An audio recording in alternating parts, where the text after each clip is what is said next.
भक्तगण, आप सभी को गोवर्धन पूजा की हार्दिक शुभकामनाएं। इस वीडियो में मैं आपको गोवर्धन पूजा का शुभ मुहूर्त कब है, गोवर्धन पूजा का सही विधान क्या है और गोवर्धन पूजा की कथा क्या है जिसे आपको जरूर सुनना चाहिए, तो वीडियो को अंत तक जरूर देखिएगा।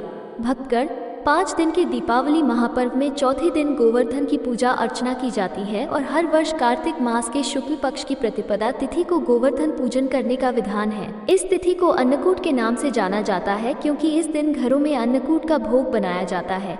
गोवर्धन पूजन के दिन घरों में गोबर से गोवर्धन महाराज की प्रतिमा बनाई जाती है और पूरे परिवार के साथ शुभ मुहूर्त में पूजन किया जाता है। मान्यता है कि इस दिन भगवान कृष्ण ने देवराज इंद्र का घमंड चूर किया था और अपनी कनिष्ठा उंगली पर गोवर्धन पर्वत को उठाकर ब्रजवासियों की रक्षा की थी। गोवर्धन पूजा का पर्व दिवाली के दूसरे दिन मनाया जाता है, पर इस बार कार्तिक मास के शुक्ल पक्ष की प्रतिपदा तिथि की शुरुआत 13 नवंबर दिन सोमवार से दोपहर 2:56 से हो रही है और तिथि का समापन 14 नवंबर दिन मंगलवार को दोपहर 2:36 पर होगा। ऐसे में उदया तिथि को मानते हुए गोवर्धन पूजन 14 नवंबर को मनाया जाएगा। गोवर्धन पूजा के शुभ मुहूर्त की बात करें तो गोवर्धन पूजन का शुभ मुहूर्त 14 नवंबर दिन मंगलवार को शाम 5:25 से रात 9:38 तक होगा। क्या है गोवर्धन पूजा की कथा? गोवर्धन पूजा की पौराणिक कथा के अनुसार द्वापर युग में एक बार देवराज इंद्र को अपने ऊपर अभिमान हो गया था। इंद्र का अभिमान चूर करने के लिए भगवान श्री कृष्ण ने एक अद्भुत लीला रची।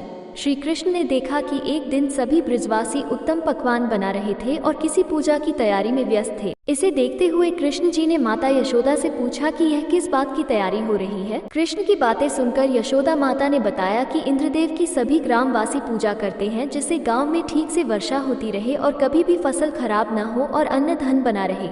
उस समय लोग इंद्रदेव को प्रसन्न करने के लिए अन्नकूट चढ़ाते थे। यशोदा मैया ने कृष्ण जी को ये भी बताया कि इंद्रदेव की कृपा से ही अन्न की पैदावार होती है और उनसे गायों को चारा मिलता है। इस बात पर श्री कृष्ण ने कहा कि फिर इंद्रदेव की जगह गोवर्धन पर्वत की पूजा होनी चाहिए क्योंकि गायों को चारा वहीं से मिलता है।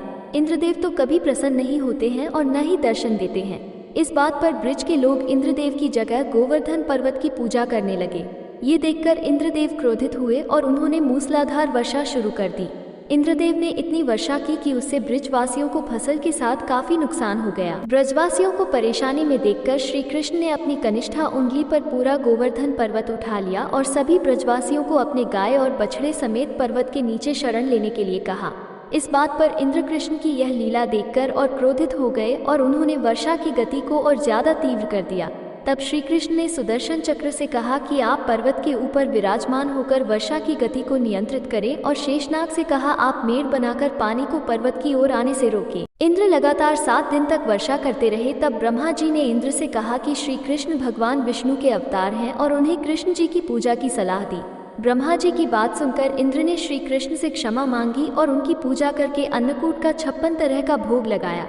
तभी से गोवर्धन पर्वत पूजा की जाने लगी और श्री कृष्ण को प्रसाद में 56 भोग चढ़ाया जाने लगा। अंत में आपसे विनम्र निवेदन है कि इस वीडियो को लाइक और चैनल को सब्सक्राइब कर कमेंट में जय श्री कृष्ण जरूर लिखें। धन्यवाद।